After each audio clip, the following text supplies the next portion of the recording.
What's up, everyone? You are listening to Sisters Breaking Cycles, the podcast. Grab your favorite drink of choice and join us as we have some hard conversations that no one wants to have. My name is Joanna, aka JoJo, and I am your host. And my name is Jasmine, and I'm your co host. And welcome to episode 16. Yay! Today, we are going to be speaking about working in America. The It kind of, headache. it kind of reminds me of that movie Coming to America. Mm-hmm. But no, working in America. That's what we're Mm-hmm. going to talk about today. So, before we get started, we're going to go over our gratitudes or highlights. So, sister, get us started. Yes. So my highlight for this week is I went to go visit Colorado, which is a state I've been wanting to visit for quite some time now, and I really enjoyed it. It was really nice, and it was, weather was really pretty. Like, I don't know, I just really liked it a lot, and I hope to go visit some more. Nice. I want to go there for their hot springs. I've told you that before. Oh, yes, yeah. Like I Mhm. want to obviously the ultimate goal is to go to Iceland. I want to go to Mhm. Iceland for that big blue lagoon that they have, but if I could go somewhere closer than Iceland, it would probably be like Colorado Springs because I hear they're like Mhm. really, really nice. Yeah, I've heard that too. Maybe that could be our next trip. Yeah. Yeah, that would be nice. I like that. Mhm. Okay. Thank you for sharing that. For me, my highlight was taking my little fur child to a pumpkin patch. Oh, so It's kind of one of those things, cute. kind of like one of those things of like nowadays we have dogs, we don't have children. It almost feels like Mhm. so. It's really nice because here in the state of California, you have so much diverse, and we're like the first to come up with like new things and allow shifts and changes to take place. Like a lot of it originates here because for the longest you can't take no dogs to a pumpkin patch. Like they're not allowed because they're going to Mhm. be using the restroom or whatnot. So it's only family, there's no pets. So it was really cool. This was the first year that a bunch of like local pumpkin patches started allowing their furry family members to participate. So as soon as we started seeing like the advertisement, we were like, "Oh yeah, like we have to take the dogs." I went Mhm. with um I went with our other family members that have dogs too. So it was really cool. It was a nice experience. And it was the funniest thing because we would see a lot of other like dog parents there as well. And they were like with Mhm. their little fur animals and it was cute. And then you would see the parents with their actual children looking at us like, oh my God, like this new wave of generations, like legit, these are their kids. Yeah. It was kind of cute. So it was a cute highlight. I enjoyed That myself. is that is so adorable. I could just imagine Benji like blending in with like all the pumpkins and stuff, you Oh know? yeah, he had his little Crocs on with his little orange shirt and his little Oh, sunglasses. He was a that vibe. is that is so adorable. I love it. Well, I So I need was to see pictures definitely. go follow him in his page. Oh Instagram. yeah. Instagram. Find him on IG, Instagram. He has Yeah, I a little forgot about setup. that. Okay, so all right, so cool little highlights we had this past week. Now let's move into working in America. Mm, Take it mm, away. mm, don't I could talk for hours on this. Take it away. Let's start with sharing about your discovery about the program when you're like you're trying to figure out something new that you want Oh, to do. Let's yeah. Yeah, so to catch everyone up, I am in this shift of life where the careers and work that I did for the past 10 years, I'm no longer feeling it anymore. I'm not feeling called to do it. I'm feeling something new, but I don't know what that is because it's been the same thing for like my entire life up until this point. So I've been doing some research, trying to figure out how I can narrow it down into what might work for me for a next career. And I came upon this site. It is called 80,000 Hours. And basically is what it is this two people, I think it was from Harvard, got together and pulled together a study and ended up finding out that basically we work 80,000 hours of our life from the time that we start work up until the time of retirement, which here it's like 65. So if you're working a 9 to 5, 5 days a week, 40 hours a week, by the time you are 65, you will have worked 80,000 hours.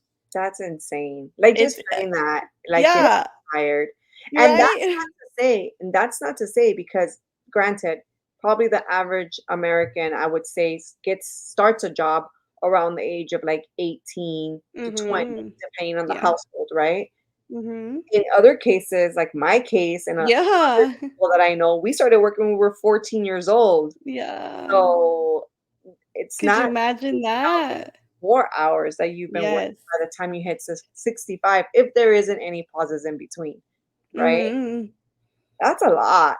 It's Like, a lot, and that's only up until, like, think about it, 65, right? By the time we get to our retirement age, like, we might still continue working after retirement age. a Like, lot in of people do. reality yeah, in reality, A that's lot of become the people do. reality for a lot of people now that I see a lot of older people coming back to the workforce because of the way just things are now. So, it's a possibility that that's gonna be for us too, that we might have to work a little bit more past that, and it's absolutely ridiculous.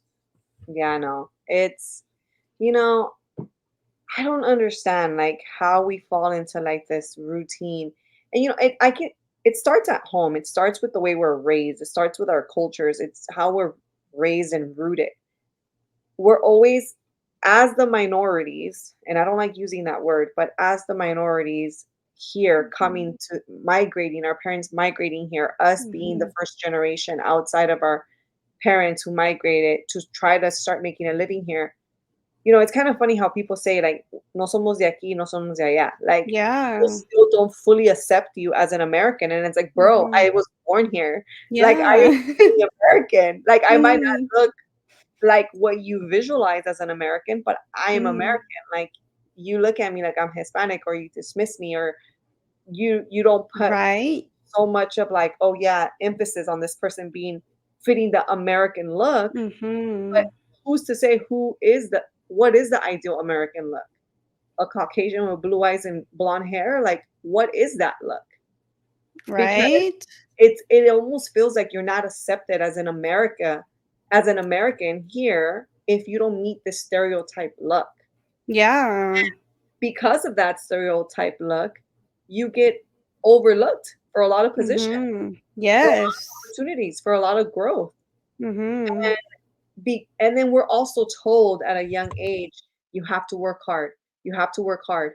Whatever job you do, you have to do your best. You have to go above and beyond. Like, don't complain. Don't don't make them upset. Just do what they say. Like, we're almost like taught to not stand up for ourselves, not Mhm. advocate for ourselves, Yeah. regardless of the laws being in place to protect us. It's that Mhm. fear of, like, I'd rather just not say nothing. I'd rather just keep doing it even though morally it's not correct. Ethically, it might Mhm. not be correct. We continue to Mhm. and it's because of the way that we're, like, brainwashed in a sense. Yeah, yeah. Our parents pass on their fear to us, like Mhm, especially first generation parents, but I feel like this goes across the board even to second, third, fourth, on and on and on. Like if your parents are immigrating here, they're always terrified, constantly terrified of losing their job and not being able to provide for their family. And without them even knowing, like they're trying to teach us good habits for work, but they're also instilling this fear at the same time that it's like you need to fall in line and do as you're told and don't talk back, mhm, don't disagree, whatever they give you. If they offer you $10 an hour, take it. Don't be greedy. Don't ask for more, mhm, And that's not the reality here. Like, we don't have to be doing those things. We don't have to be fearing those things because, like you said, there are regulations and rules and laws for employers and employees, and they have to follow that. And it was unfortunate that I didn't come to find out about these things and actually use them till just like 5 years ago. Hmm. No, and it's true. I think the one thing you just said right now was our parents just did what they had to do for the fear of not having that job. They're Mhm. coming to a foreign country where they've never been before. They get into homes of their own. Like they can't afford to not have a job. Like so Mhm. for them, it's like I don't care what they ask me to do, I'm gonna do it because I need that paycheck to come in to be able to Mhm. secure that bag to provide for my family.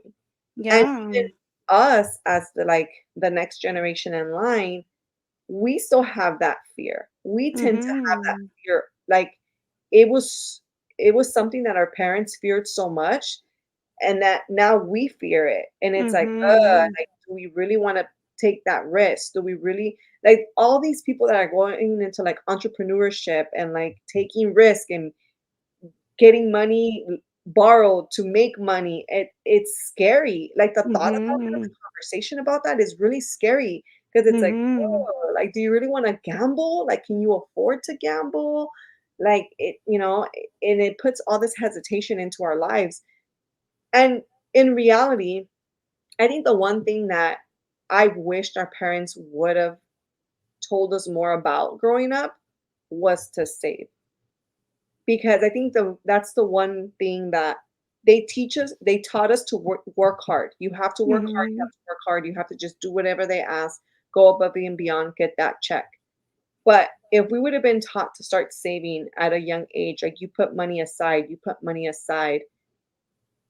you don't once people start developing that savings account, you don't have that fear anymore Mhm. change. You start being able to feel confident that, "Hey, if something goes down, it's okay, there's a little cushion there. If I Mhm. wanna, like, quit this job that is draining my mental health, that is draining me physically, it's okay. I could quit that job and find something for the betterment of me, my family, because there's something there." But we're taught to work hard, hard, hard, but the money comes in and goes right back out Mhm. never really taught to save. So Mhm. that is where that fear comes in too. It's like if you don't have something to cushion you and protect you in case of something going down, then you're kind of like slave to this job, Mhm. slave to it, and we can become so codependent on that job that God forbid if we lose it, our life crumbles because we're so reliant. Mhm. And that's how Yes. people live their lives. We're so dependent and reliant on getting that check. If we don't have that check coming in, we are gonna lose everything that we have to show for ourselves because there's Mhm. Yes, exactly. You're exactly right. I agree with that. And then we get stuck there to 80,000 hours, like, do that's you a lot. understand That the is a lot. When you say gravity? it like that, it makes like, you think about it, like, when you go to work, it's like, ugh, 8 hours, Yeah. that's a long time.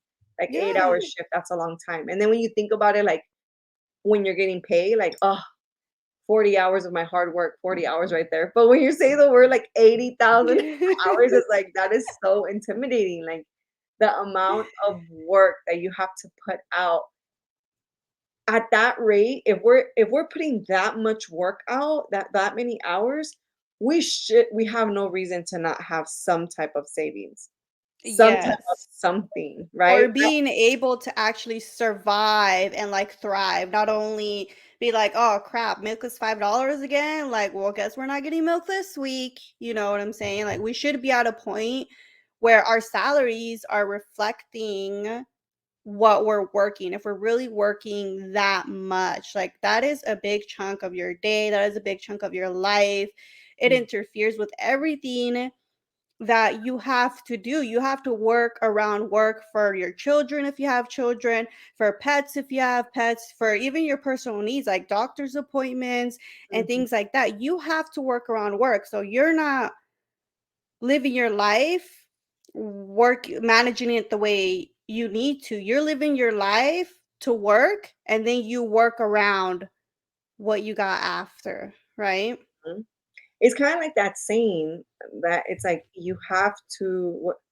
Let me make sure I don't say it wrong. Something about like something along the lines of like you you work to live, but you don't live to work. Like I just Mhm. feel like it's the opposite for us. So many of us, it's like we're working, working, working, and that's the majority of our life. By the Yeah. time we're done working, there either isn't any money aside for fun or we're too tired to have fun. And it's like Mhm. we're being consumed and sucked into just corporate America and just working and give pouring out most of our highest level of energy into that job. And by the Yes. time we're out of it, after that 8-hour shift, we're already feeling depleted. Yeah, especially if you're miserable at your job, right? Especially if you don't like what you're doing, if you're not passionate about what you're doing, like you're gonna feel that tenfold. It's gonna suck you dry even more, Mhm, because like we have to understand that there's two types of stress. There's good stress, and then there's also the stress that makes you sick. mhm. And when you're it's not to say that if you are working in a job that you're passionate and you love, you're not gonna have challenges and you're not gonna have stress. You're still gonna have those things, but they won't deplete you, Yeah, that's you true. know? That's very true, and I was in a previous job where Mhm. it was a bad stress, and it sucked the life out Mhm. of me and literally put me in all types of physical and, like, emotional and mental it was nasty, Yeah. it dragged. Yes. So, yeah, I agree with you. I think one of the biggest things now that I learned before, I always wanted to be first. I was like, "Imma be the first one to finish that. I'm gonna be the Mhm. first one to turn that in. Mhm. I'm gonna be the first one to come up with that report." I always wanted to be first because if I wasn't Mhm. first, I wasn't the winner, and I always wanted to be that person. You know how tiring that is and how Yeah. draining that is? And at the Mhm. end of the day, your other colleagues that are right there next to you doing half of the work that you did are getting the same Mhm. exact rate.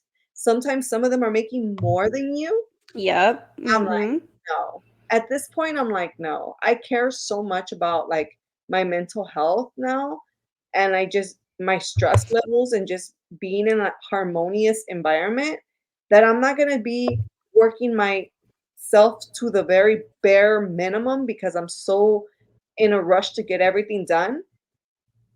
If I have enough time, I'm gonna take my time, and if I feel like Mhm. there's something that is being presented to me and is being presented to me in an unrealistic deadline, I'm gonna be like, "Okay, FYI, like, these are all the things I need to get done. If this is priority, granted, this is how long it might take. I'm gonna try my best." And yes, there's gonna be some tasks and some priorities that you are gonna have to put that rush on. You are gonna Mhm. have to put that, like, red flag, like, "Okay, we gotta go in, like, hot, like, this has to be out Mhm. by the next day." Like, it was last minute, it was something that was overseen and it needs to get done. Mhm. What I have a problem with is if week after week after week, you constantly Yes. getting these, "Oh, this is last minute. Oh, this is last minute. Oh, this is urgent. This is urgent." It's like, "Bro, figure it out." Like, Yeah. your executive team and your team ahead of you and your leaders, they need to get better at that. Like, because it trickles down. Everything starts from the top. I always say that. It starts from the top, from whoever's there, and then bringing it down to the team. What they don't Mhm. understand is sometimes the people at the very end of the team, which are the ones responsible for executing, like, a lot of the work to get Mhm. filtered out, it's very draining on them and it's very taxing and tiring. So if you're not compensating your team properly, that is when you're gonna experience burned out. That is when you're gonna Mhm. experience members that are, like, getting sick, calling out, leaving on you because you're burning them to the ground. It's not realistic, Yeah. and Yeah. they're not being properly compensated. Like, if I'm gonna be working something that I know is gonna give me a big, good chunk of change, Imma do it with a little bit more enthusiasm. Right. It's like, Mhm. okay, it's my regular salary, I'm not getting nothing extra for it, but I'm being asked to, like, bend over backwards for this. Yes, exactly. Exactly. And then it's like, before with me, it's like you said, that when you were saying, "Oh, I wanna be first," that kind of reminded me of, like, in my other jobs that I have had prior to this realization. It's like I always wanted to do the right thing. I always followed the rules to the T. Is like, I'm not gonna give you any incentive or anything, like, not even a crumb of bread that you can come at me and be like, "You're doing a bad job, and we need to let you go." Like, because of that fear of, like, if I do one slight thing wrong, then they're gonna fire me or whatnot, and that's literally not the case. Like, as employees, we hold weight too, because yeah, maybe like you're saying, the people above are coming up with ideas, but who's implementing them? Not them. They don't have time for that. That's not their personality. That's not what they do. It's the people who are in these day-to-day jobs, in that 9 to 5, working and implementing the ideas and bringing the visions to life of the companies. That's who is doing it. So it's like we do have value just by being there and working. And I feel like we were never taught that. And it's something that needs to be taught. Like, you need to understand that if you are being hired somewhere, is because they see value in you and that you will add to the team. And it's time you start thinking like that too. Yeah. Oh, yes. That's a big one. Hmm. I feel like we lack the confidence in the abilities and the knowledge that we bring to the table.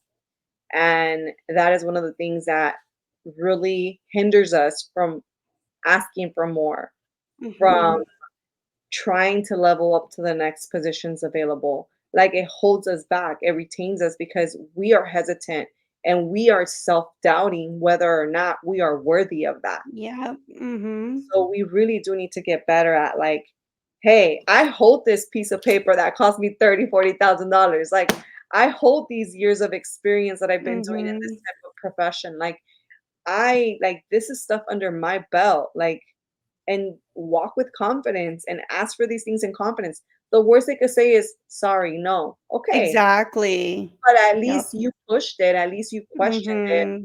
to see if there is something more. But if you never question it, if you never challenge it and you're just like, I'm just gonna accept whatever they give me and just be grateful that I have a job, then you're gonna stay there. And there's not gonna be Hmm. for growth because they're not gonna give you more if you're not asking No. for No. Mm-mm. it. We There's think stay there. There's no we need for it. Yeah, we think that's what we assume, right? That's what we're told. They're like, work, work, and they'll see that you're putting in that work and give you that promotion and give you that raise. Mm-mm, nope, that is not what they do. Not in real life. Not in real life. No. And one of the things that I always think about, like, is it only in America where we are working our lives like if we are machines and robots, working ourselves to the bone, working ourselves into illness, working ourselves into stress? Because in other parts of the world, like, granted, I would like to travel more, but I haven't really traveled much lately. But the few times that me and you have traveled out, or that I've traveled out and you've traveled out, we've got to experience a different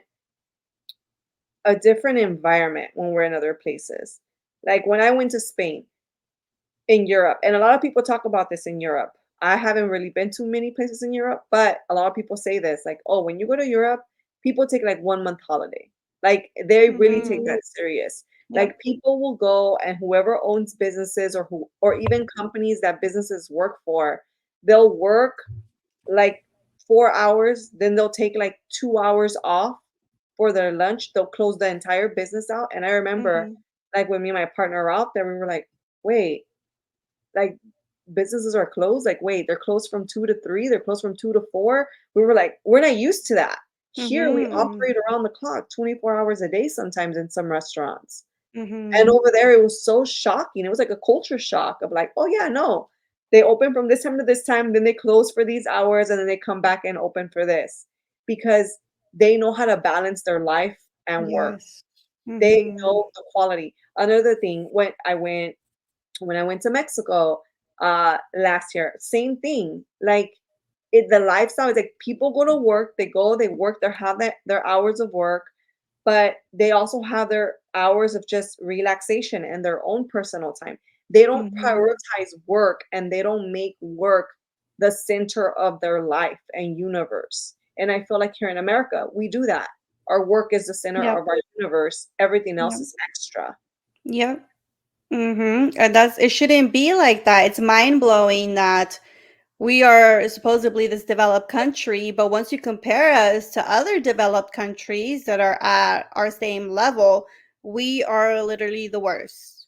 So it's like, how does that make sense? Make that make sense. Like, I don't understand. Even, Mhm. you know, to go along with that, I've read research coming out from other Northern European countries that have found it's like it's better to give your employees a 4-hour work week. They do not need a 5-hour work week. They have shown, Thank you. yeah, they Thank have you shown for that. that it increases production, that it retains more employees. Like employees aren't just quitting all willy nilly. It's proven that employees are happier, which means their work is even better Yeah. that they're doing at the company. Like their work has, like in its proficiency, has increased as well by Mm. just doing that, by cutting even just one day of the work week and doing a 4 hour.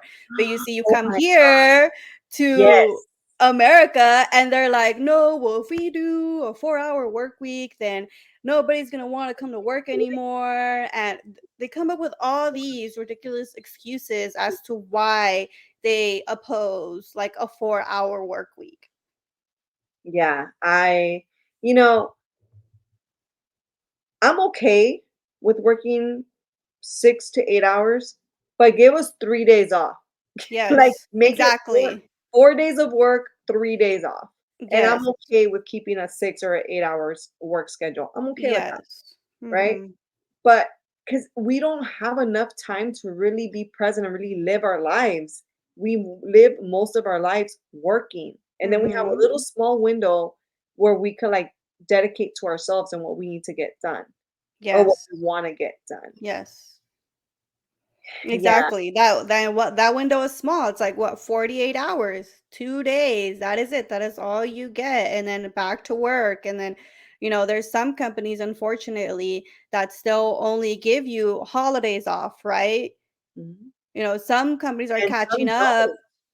Yeah, and some even don't. Maybe just one day. Like, if you work, what is like maybe grocery stores, right? I think they only close like one day out of the year, which is like Christmas, right? Well, here Christmas. in I Utah, think that's what I've seen. I think it's Christmas Day on the Yeah, 25th. just Christmas Day. That Yeah. that everything like that's the only day that everything's like a ghost town. Like you go out and it's Mhm. like, oh my God, everything's closed.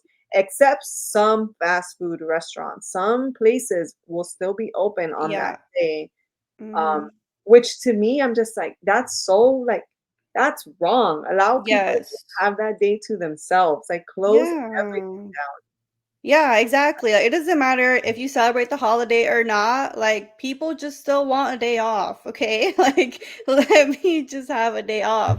I Yeah. feel like now some companies are coming around to being a bit better with these things. For example, the way I came into understanding this mindset was through an actual job that I had when I worked. It was a very heavy job.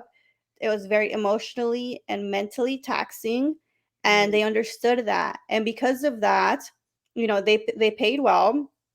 They had this environment of like, yes, it's a safe place and we're kind of like family, but we also understand that this is work and it's okay to have boundaries you mhm. know and they also understood, like, we had a PTO, right, built up, and it was the most PTO I had ever gotten in my life. Like, it was a ridiculous amount. It was like we got like 5 hours of PTO every single paycheck, I think it was. So That's it built up. crazy. I know, right? It was That is absolutely crazy. amazing. I Wow. loved I mean, no, it. that's sad that I think that's crazy Yeah. because we're so brainwashed into like that cannot be something realistic like, Yeah. for people to obtain. That is Yeah. really sad. because that is phenomenal. I Like, know, right? the It's like fact that everybody they should be doing provide this. that much time for just you, for your re-energizing of yourself or whatever you choose to do, that is wonderful. Yes, exactly. And then on top of that, we also had mental health days. And that was beautiful too, because like I said, the work was very emotionally taxing. It was very heavy emotionally and mentally. And sometimes the cases really got to you, especially when they hit close to home. So Mhm. mental health days were you didn't have to give aviso, like, you didn't have to be like, "Oh, I need time off in, 2, 3 Like ahead of days time, next right? To week be in ahead the of spur of time." the moment. Yeah, exactly. It could be that morning, you could call and be like, "You know what? I need a mental health day." No explanation, you didn't need to give any explanation, you didn't have to bring anything, like, that you went to the doctor or this or that. It didn't matter what you needed it for, if you needed it, and it was nice that they gave us that trust to not misuse it, because that's what I hear a lot of people talk about when they talk about giving people more PTO or unlimited PTO in companies or mental health days is some of the companies are scared that their employees are going to take advantage of that. But that's not the case. It's the opposite. When you create an environment at work that is a healthy environment, Mhm. people will not abuse their time off. Nope. Mm-mm. When people abuse their time off is when they hate their jobs, they hate Mhm. their environments, it's a toxic place to be at, they'd Exactly. rather take it off. And Mhm. I think that's a really good point that you're saying. Just because it's available to you doesn't mean you're gonna abuse it. Mhm. But it's up to the leaders running these companies and organizations to set the Yep. proper culture to ensure that the people that are working for them collaboratively in this team effort to reach whatever organization goals are being put in front of you to be happy and to be doing it willingly and not because it's like, Exactly. ugh, I have to do this, right? Exactly, exactly. And they at this company, they understood that, right? They understood that the work was heavy, that the burnout was high. They understood that and they made that culture and developed a system so their employees would feel good about coming to work even though it was so emotionally heavy and very disheartening and disappointing at times. Mhm. But like you said, still, so it doesn't matter really what you're doing. It can still be hard work. It can still be passionate work. But if that culture and that environment is bad, like it's just gonna make you sick. It's Yeah. just gonna make you hate your life for the next 20, 30 years. And why are we still doing this? Like, why isn't there change? Like, there needs to be um, more of us advocating for ourselves Mhm. and learning that it's okay to do that. Like, it's okay to step into your yearly review. And when they're like, oh, we could only give you 50 cents extra raise, you'd be like, well, no, I want $1.50. Wait, no, let's go back to the drawing board. let's let's talk this out because they will talk it out with you. Yeah. And that's the thing. I always say there is money in organizations. There's a Yes. reason why they're standing. There's always a budget. The thing about it is people tend to budgetize certain categories and areas more than others. And it Mhm, always feels like the area of paying out to the people that are making the dream a reality mhm, tends to be the bucket that has the least amount of money compared to mhm, the other areas.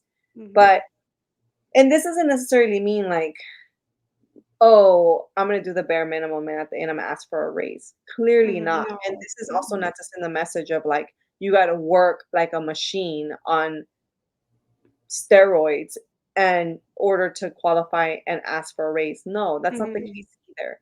It's about working your job, doing it well, doing it with, you know, the right set of mind, the right intention. mhm, You have to learn how to work smarter and not harder. Develop new systems. What are systems that can not only help you, but help your colleagues, help people around you? That is what's going to make you stand out. And when you come to that team, on your annually review and be like, hey, I was able to do this. I was able to facilitate job by this. I was able to Mhm. expand our department by this. I brought in this much revenue because of this. Mhm. And the things that you and that doesn't mean you're gonna work like nonstop around the clock, and that doesn't mean you're gonna just sit and do nothing either. You're creating different things that at the end are gonna bring more revenue, bring up numbers, or whatever it is your company needs. Mhm. So we just have to be more strategic in how we handle our jobs and the things that we're in charge of, completing or adhering to in order. And then when present all of that, because that is stuff that could help you in those reviews to be able to get more money. And you know what? Mhm. If you're at the same job and you feel like you've been there for 3, 4, 5 years and you've been doing these type of things and you've been implementing change and you still don't get compensated correctly, maybe it's time for a shift. Mhm. Maybe it's time for you to just update that resume and be like, thank you for, all the knowledge and time that you have me here, but I bring out good quality work. I feel like I should be compensated for it. Yes. You Mhm. should Yes. say that. Yeah, exactly. Know your value because if you know your value and you know you're putting that value in, it shouldn't be so hard to tell them about that, right? It should speak for itself in a way through your actions and your attitude and what you've done throughout the year. And Mhm. if they're like, "Oh, well, I'm sorry," put up some crazy excuse that really has no backing to it, then yeah, it's time for you to move on. Maybe it's time for you to go Mhm. somewhere else. Yep. Yeah, I and then coming to that, like if you are in this phase of like, okay, I need something new, I need to look for something else. Always know that if you're in a if you're at a job, even even at a McDonald's, like I am telling you, if you're at a job for at least 2 years, you have transferable skills into other jobs and other things. You just have to Mhm. put your mindset there. Like, it's not just about what you do on the daily. There are tons of soft skills that every job needs and every job requires to have across the board. And there is something that is transferable, especially if you're trying to climb higher and go somewhere else. Like there are definitely skills that you learn even at a job, say working at McDonald's, Mhm. because you obviously have to develop those skills to maintain that job. So Mhm. you just have to do Yep. a little bit of research. And the number one skill that anyone can obtain at any job is people skills. How to work Yes, with people, how to people communicate with skills. people. Mhm, That is the number one skill. It doesn't matter if you're working in retail, if you're working customer service, if you're working behind a desk, if you're working at a medical office, it doesn't matter. You need to mhm. know how to work with other people. You need to Yes. be able to communicate. Customer service is really important. Learning how to like advocate and how to express what your needs or provide support to people that are seeking needs. That is such a big skill aside of just like, Mhm, oh, how many softwares do you know on the computer mhm. or how Yes. many degrees.